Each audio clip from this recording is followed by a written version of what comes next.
Guys, update tayo ngayon. Narito si kaibigan po sa area natin dito sa bukid, kung saan ay mayroon po silang impormasyon at kumpirmado na kung sino ang magiging presidente. Napakarami po talaga ang naghula nito, na may nagsasabi na hindi talaga magiging presidente itong babae na to. Mga idol, kumpirmado na. Pero nasa inyo lang po kung paniwalaan po ninyo itong sinabi ng ating kaibigan, kasi malayo pa. No, hindi pa natin alam kung ano po ang mangyayari pa dito. Dahil napakarami po ang nagpaabot na mas tumaas ang rating po nila Tulpo at yung katandim po niya, kaibigan. Pero kumpirmado na talaga na itong babae na to talaga, na siya po talaga ang nakikita ninyo na magiging leader sa Pilipinas, na papalit po susunod kay Bongbong Marcos. Patay na. Ito po ngayon ang nakakakilabot, mga idol. Alam po ba kung bakit sinabi kong nakakilabot? Kasi yung mga kawatan, yung mga tao na antay po dito sa mga Duterte, kawawa pagdating po ng panahon, mga idol. Talagang mas magulo pa ang mangyayari daw dito.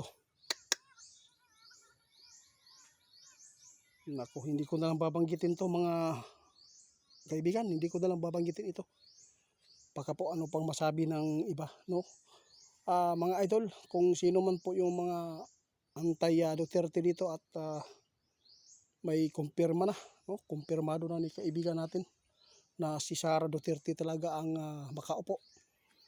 Siya po talaga ang magiging presidente na.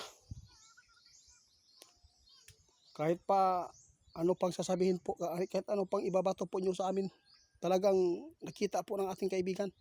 Guys, sabi ng ating kaibigan, talagang kumpirmado na si Sara Duterte na po talaga ang makakaupo sa susunod na eleksyon. Pastilan. Dito kakabahan po ang mga anti-Duterte dito, mga idol.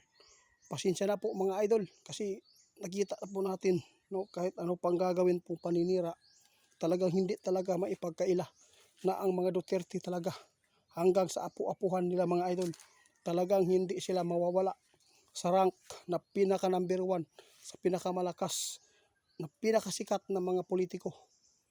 Talagang sila pa rin ang mananaig kahit ano pang gagawin po ng mga tao.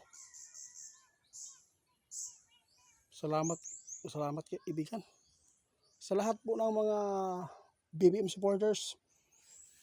Ang maganda ngayon, magkaisa na lang tayo. Kung sino man po ang susunod na presidente,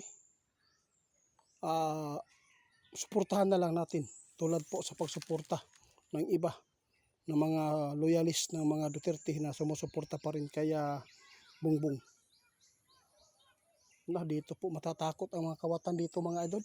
Kung mayroong mga kawatan makapanood sa ating video, hinulaan mismo ng duwende na talagang si Sara Duterte na po ang magiging presidente sa taong 2028. Kahit i-unsubscribe po ninyo ako, mga idol, pag hindi ito mangyayari, pag hindi ito manalo. Oo, yun po ang i-impresenta ni Linyo. I-unsubscribe po ang channel ko kapag hindi talaga manalo si Sara dito, yung mga Duterte. Oo, yung mga kalinya ni Duterte talagang mananalo. Pero mas pangit, mga idol, dahil may mas noon, kung kumpara, mas maganda pa rin ang gagawin nila, dahil ang mga tao na nagpahirap sa kanila at sa taong bayan talagang matutuldukan na. Hindi po natin masisi ang mga tao na sumusuporta dito, mga idol, no? Dahil po wala tayong kapangyarihan. Di tulad sa inyo, kaibigan, alam po ninyo kung sino po ang tunay na nagmamalasakit sa bayan. Kahit ano pa ang mga ibinabatong paninira, hindi pa rin talaga na mausab, hindi pa rin magbago ang kanilang pagsuporta sa presidente namin ngayon.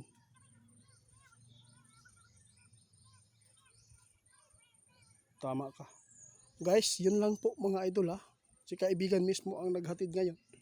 kinumpirma po ng ating kaibigan na talagang si Sara Duterte ang mamuno sa susunod na eleksyon.